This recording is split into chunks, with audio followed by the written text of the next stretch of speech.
En el pasado, los egipcios usaban cosméticos para diferentes cosas. Ellos podían colocarse este tipo de pinturas por motivos muy variados. Algunas veces sus ojos eran pintados simplemente para socializar.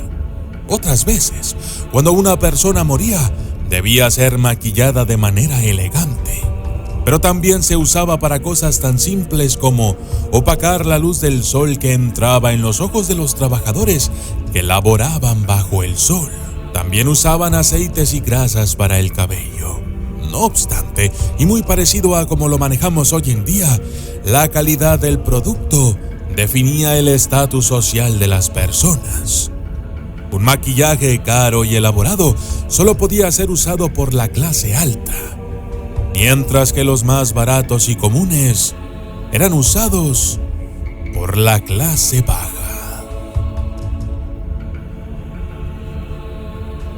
Yo soy el documentalista y esto es Los egipcios y el maquillaje.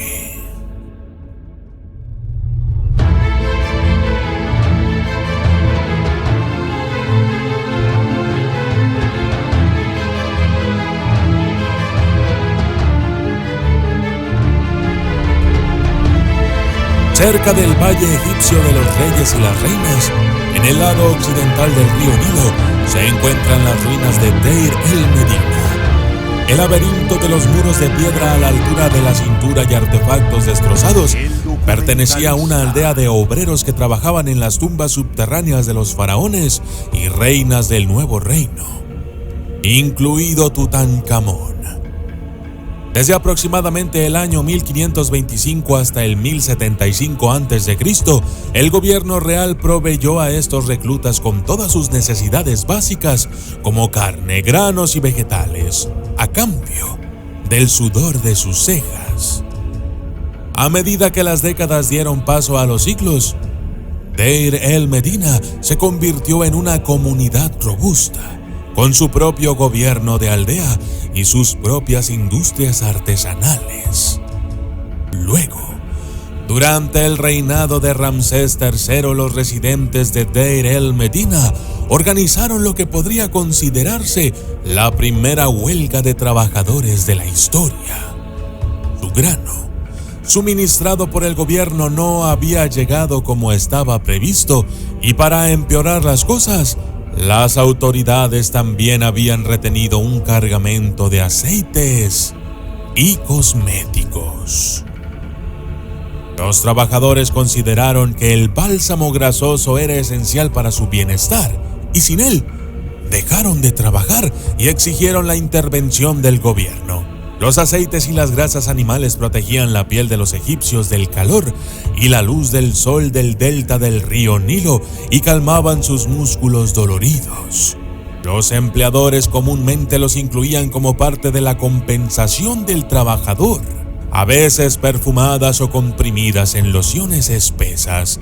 Las cremas hidratantes primitivas eran solo un cosmético involucrado en el régimen de salud de un hombre egipcio. Por ejemplo, antes de salir de casa para trabajar un día o de ir a un banquete o celebración, un hombre egipcio de clase alta podía tardar unos minutos más, simplemente para adornar sus ojos.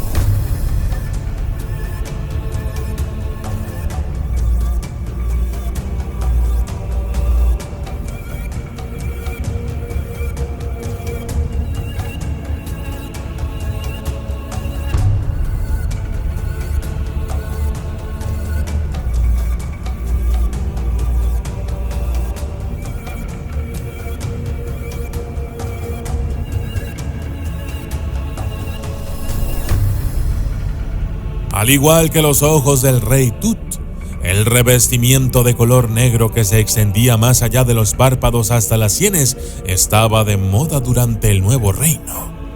El negro era el color de sombra preferida por los egipcios, aunque también se usaba el verde.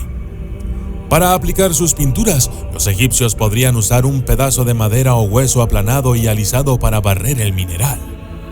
Esta antigua afinidad egipcia por los cosméticos no estaba puramente impregnada de vanidad. Hombres, mujeres y niños se adhirieron a los regímenes de higiene personal notablemente estrictos dictados por el clima, la religión y la jerarquía social. Los pasillos interiores del Valle de los Reyes y las Reinas están adornados con frescos que ilustran la vida cotidiana en el antiguo Egipto, así como la vida después de la muerte. Mostraron a hombres fornidos que lucían maquillaje de ojos oscuros creados a partir de polvos y grasas minerales molidas. Las ahumadas pinturas que se usaban servían tanto para propósitos prácticos como para rituales. Se creía que repelía a los insectos, protegía los ojos de los rayos del sol y protegía además de las infecciones. El maquillaje dramático también imitaba las marcas faciales del dios Sol Horus, que a menudo era representado como un halcón.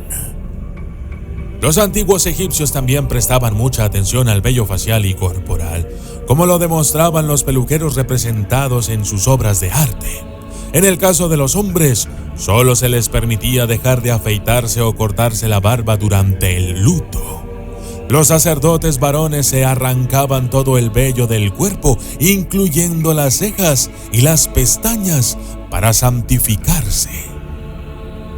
Los egipcios de clase alta usaban regularmente pelucas perfumadas y barbas falsas de cabello humano, e incluso los ciudadanos de clase baja se ponían extensiones falsas hechas de fibra vegetal. Además de su función como hidratantes de la piel, también se utilizaban aceites y grasas animales para el cuidado del cabello. Los hombres frotaban la grasa de león, serpiente u otro animal en el cuero cabelludo como un remedio homeopático para la calvicie. En las ocasiones festivas, los hombres y las mujeres aseguraban conos perfumados de grasas secas en la parte superior de sus cabezas. Al derretirse en el calor, los conos liberaban la fragancia de los lirios prensados, la mirra, el cardamomo y otras flores y especias. Socialmente, los cosméticos y los accesorios reflejaban el rango de una persona en el antiguo Egipto, como en la cultura actual hasta cierto punto. Al igual que los bolsos de diseñador que se usan como símbolo de estatus, una señal de una mujer egipcia rica era una caja de cosméticos portátil. Después de la muerte, los auxiliares de belleza todavía no estaban lejos de su alcance. Dentro del Valle de los Reyes y las Reinas, los trabajadores de Deir el-Medina transportaban artículos cosméticos como cajas de pelucas, joyas brillantes y paletas de sombras de ojos a las cámaras funerarias.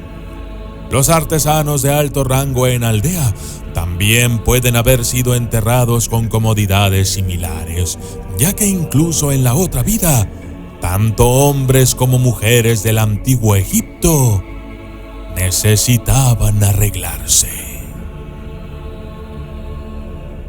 Yo soy el documentalista y esto fue Los egipcios y el maquillaje.